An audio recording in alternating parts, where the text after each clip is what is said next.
Hey everybody, it's Craig from the University of Applied Research and Development, and it is our privilege bit tongue-tied this morning, sorry, but it is our privilege to have a fellow Kiwi, Jolie Willis, who is the CEO, the founder, and director of Hummingly. Good morning, Jolie. Good morning, Tēnā koutou. How are you? Kia ora. I'm really, really good, and it's nice to have someone in the same time zone so we can have a chat about what you do. Fantastic. Nice to be here. Tell us about Hummingly and how you came to be the co-founder of it and what it does. Oh, good question. The short answer is that for Elizabeth, who's my other co-founder, and I, our careers have quite literally been a series of disasters. So I imagine for many that are joining us today, they might be able to say the same or aspiring to that, which is a very odd thing to aspire to. But for Elizabeth, she started with the Boxing Day, the Asian tsunami, so huge scale disaster. And the two of us met while working on the Christchurch earthquakes, so just over 10 years ago now. Huge scale disasters. We really know firsthand the weight of that responsibility and the challenges that you really face, leading in the space or working in the space. So, we've spent the last decade really doing what we can to learn as much as we possibly can around disaster recovery in particular, that's our space, and packaging that learning up into really practical tools and guidance, because we just want to make it just that little bit easier for communities that are hit by disaster and for those working to support them in recovery. We really want to help get everyone humming again, because, man, it's a tough gig. It's really difficult. It is. And for those who aren't quite clear on the distinction between response and recovery, how about you talk about that, unpack it for us? Sure. So I guess you could say we're 10 years into disaster recovery in Christchurch, and our central business district, we're maybe 70% rebuilt. So, I think it's really hard in people's mind to get beyond, if you think about flooding, the sandbag kind of phase and the initial weeks or days after. And really difficult. It's one of the challenges we had, is how do you help people imagine and visualize the months and years and that cumulative nature and that endurance piece that comes after disaster, in terms of not being able to put things back as they were. The first plan in everybody's mind is to go back to what was there before. I think it's a default.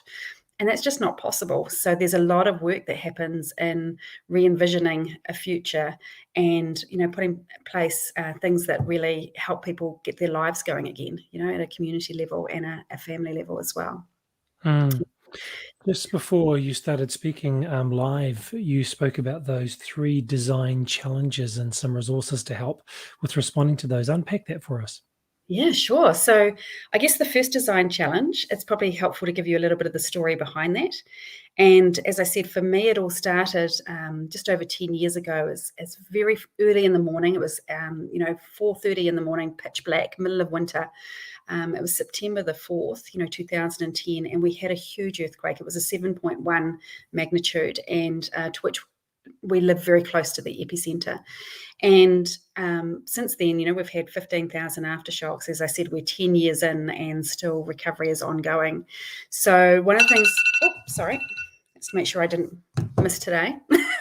So one of the things we found was that you've just the relentlessness of working in this space and how long it takes. And one of the things we were finding with a team of people. So as a leader of that team, I was impacted by the disaster myself, which is often the case for people working in disaster recovery, because, you're on the ground. So I'm impacted by the disaster. I'm leading a team of people impacted by the disaster, who are supporting volunteers impacted by the disaster to be supporting the community, and doing that for a really long period of time. And so, everyone's feeling the weight of that responsibility and having to constantly innovate and scale up and design the services that we're designing to meet the evolving need in a community. And so you're building and doing at the same time, and that over time leads to exhaustion, right? So one of the things we were finding, we knew that if they were going to sustain the support to communities, disaster recovery taking a really long time, we needed to find a way to sustain that team. And I'm a cognitive scientist, so, psychology is my background. So we threw everything we could at this team, everything to try and support their wellbeing and resilience over time. And the reality is we were still burning them out. And to us, that wasn't okay. And yet when we sat down at every table, whether it was with community, with government, with local government, with business, the private sector, we were seeing the same thing. People were on a road to not a great place in terms of that exhaustion piece. And that led to a Winston Churchill fellowship, which meant I was able to travel around the world speaking to others who were working in very similar environments after disaster and get a sense as to whether we were alone in that or not. And the answer was that we weren't unique in experiencing that whole host of negative impacts, not just for the people working in this space, but also for the organizations, right? And the mission that you're trying to achieve, when decision-making becomes impaired and you start losing people in your teams as you burn them out. So really starting to see that this is a common challenge. So that was our first design challenge, and it led to 3 learnings for that, right? The first one is looking after yourself and your people as you support others is an absolute necessity, right? And it's obvious, but still we're not very good at it because you just can't afford not to. So that's the first lesson. The second one was workforce resilience is a triple responsibility. So I say that in that our messages to and expectations of people that they practice self-care, it's really important. But if we continue to pile people up with an unsustainable load while asking them to look after themselves, it's just not going to work. So it's a triple responsibility. There's the individual piece. There's a lot we can do as a team to support each other. And there's a lot we can do as an organisation. So from that Winston Churchill Fellowship, we put together 12 key recommendations. And I can send all of this through to you, Craig, so that you can send it out to everyone. Wonderful. But there's 12 recommendations for that organisational piece. Yeah. And then the third learning was that we can educate about self-care, right? But what we were finding was bridging the gap between knowing about it and doing it is really difficult. Like we all know we should eat our 5 fruit and veggies. We all know we should get good exercise, but when the pressure's on, it's just so hard to put it into place, right? So, and especially in this environment, how difficult it is and uncomfortable and impossible it feels to really prioritize yourself in the face of that overwhelming and unrelenting need. It's really difficult. So our design challenge, it was a very long story to get to this, but our design challenge was we had guidance for organizations, had come out of the Winston Churchill Fellowship, but how do we help those at the individual level working in disaster recovery to really bridge the gap between knowing that we need to look after ourselves and what to do and actually being able to do it. Right. That's especially when the pressure's on. So there's a tool that we created called the Doing Well deck that is designed just for this purpose. And again, I will send the information out after so that you've got all of that to really help people put in place an intentional plan, right? A really protective plan to prevent burnout and to sustain working in this space. Because one of the things we found is it's a really fine line between damage and growth. This is the most amazing space to work in, or you can be damaged by it, right? And it's a fine line. We want people to grow from working in this space, not be damaged by it. And having the right knowledge and tools makes all the difference. So that's the first design challenge. Yeah. Just any questions on that, or do you want me to crack on to number 2? What do you reckon? No, that's really good. And I like that you've identified it's a triple response about the self, the team, and the organization. That's really good to make that clear for people to think that this is actually a holistic approach. Absolutely. Yeah. And there's a lot we can do to change the environment and culture too, that, around what does stress look like? How does it play out? How do we support each other as well? I think is a really important conversation to be having in teams and in organizations as well. Yeah. And then the second challenge was around guidance for recovery leaders. Yeah. So what we were finding, it's got to be usable in the pressured conditions that they face. What you find, and we, as part of that Winston Churchill Fellowship, talking to recovery leaders all over the world, you'd walk into their office, and if you look on the bookshelf, you'd see this great big doorstep of a recovery manual, like huge things sitting on their bookshelves. And if you look closely, the spine is only cracked to about page 30, So, and that's just the reality is, you just don't have time to be reading a whole lot of standard operating procedures or a huge manual when you've got to think very much around, the understanding the pressure and lack of time and brain space that you have when you're working in this environment. So, and it's really important because leadership in disaster recovery is different to business as usual. It's, different in so many ways. And it's a really tough gig. It's really difficult, and it's a really important role. So it can be made just that little bit easier if you know what's normal and if you've got the guidance of others who've been there before. So one of the resources that we created was a guide called Leading in Disaster Recovery, a companion through the chaos. And it's about 30 pages. It's got all the wisdom from over 100 recovery leaders, and in a way, presented in a way that works as a cognitive scientist for a very full brain. So one of the things you'll find in there are a lot of questions. So really important to disaster recovery leadership, we've found, is asking the right questions at the right time of the right people in the right way, including of yourself, When everything feels so uncertain, you can't put this nice manual in place to guide you through recovery. Those questions can be really anchoring when everything's so uncertain. So you'll find a lot of those questions to really help guide leadership in there as well. So that was the second resource. These are all the things we wished we'd had, Craig. The thing that we want others to have, and all the things that we wished we'd had available to us. So that was the second design challenge. Yeah. And then the third one, lastly, was helping people to understand how long recovery is and exactly what's involved. So if you think about it, at the time of the earthquakes, my children were 6 and 10, right? Primary school children.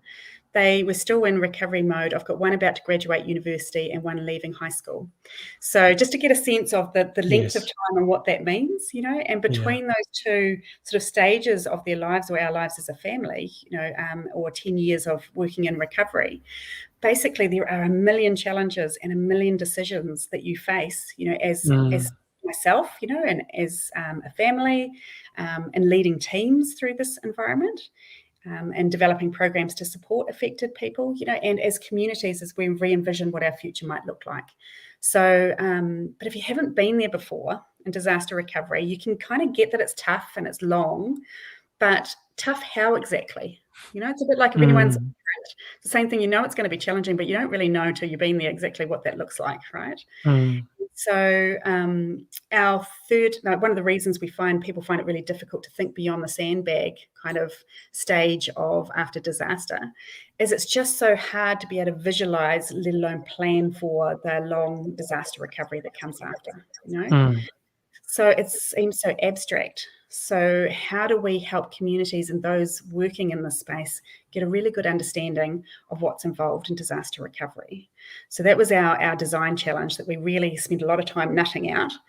And one of the reasons we found that recovery is so hard for people, is that they didn't have a sense of the journey ahead or how to navigate their way through it. And we couldn't find a resource that helped people with that. And so that was one of the things that we created and part of our work. And that's the Cards for Calamity. So again, I can send some information around that. And it's full of tips, tricks and tales and science and research for those that are impacted by disaster. And it's just, and often, bringing together the tips from others who've been through it from different places around the world so that people feel a little bit less alone in their journey and have some really good information. So at the moment, the Australian Red Cross are rolling those out to all their fire impacted communities. They had huge fires, Black Summer bushfires, because they see it's really important that we get recovery knowledge into the hands of locals, just in terms of empowering people in the community to understand and be able to drive their own recovery. But for us, it's also about equipping staff with recovery knowledge. Because if it's so hard to visualize and plan for the long haul of recovery, and it's a really daunting role. When you find yourself in this space, you're often learning it as you're doing it, and you're carrying this sort of weight of expectation. So the cards really bring together, the understanding of the lived reality of people as they go through disaster recovery. And that's important because we want to be able to design our recovery systems and our plans with the end user and their journey and what they experience at the heart of what we do. So for us, that was sort of our third design challenge, is to keep compassion and empathy in the system so that we understand and design what we do based on the needs and the impacts of people who are affected by disaster. So important to get the knowledge in the hands of disaster affected people, but also for people working in the space. So yeah, in a nutshell, those are three of the really meaty challenges we were determined to get our teeth into, because they were some of the challenges that we faced and struggled with ourselves in the various disasters we've worked in. I'm trying to imagine the cards Is it a picture of what's happened in the past in another situation so they can understand the time frame, or what does it look Yeah, like? I'll give you these ones here. They're not always, but these ones here are co-branded with Australian Red Cross, often the not. I'll give you a sense of, some of them are a little bit of, theory around recovery. This is, some of the typical journey that you might expect. And some of them are much more around, a bit of a story. Sorry, this one here is a lot about the brain science of, people making decisions, and the brain fog that people encounter, which is the impact of cortisol, and how you're making those million decisions, but without the access to the best part of your brain because of the impact of stress. As a cognitive scientist, I get quite geeky around. We're making decisions that are incredibly important for ourselves and our communities, but in a stress state where we don't have access to the best tool that we have available to us to be making the best decisions, right? And some of them are, really practical around, people just talk about life admin being supersized, right? And how everything, not only do they have their current job and whatever that might be, between family and career and profession, or looking after their aging parents, we all have full lives before a disaster comes along. And then you add on top of that all of the bureaucracy and the paperwork and the, all the processes on top of a really full job, and people feel that weight of the life admin being supersized, and some of them just are generally stories from people who've been through it before that articulate some of the challenges and some of the tips that they've found helpful. So there's something about people just realizing that some of the reactions that they're feeling and the challenges they're facing are normal, and they can use the cards to start the conversations with each other in terms of support is so important amongst peers in the community. So just to really catalyze and get some of those conversations and support going. Yeah.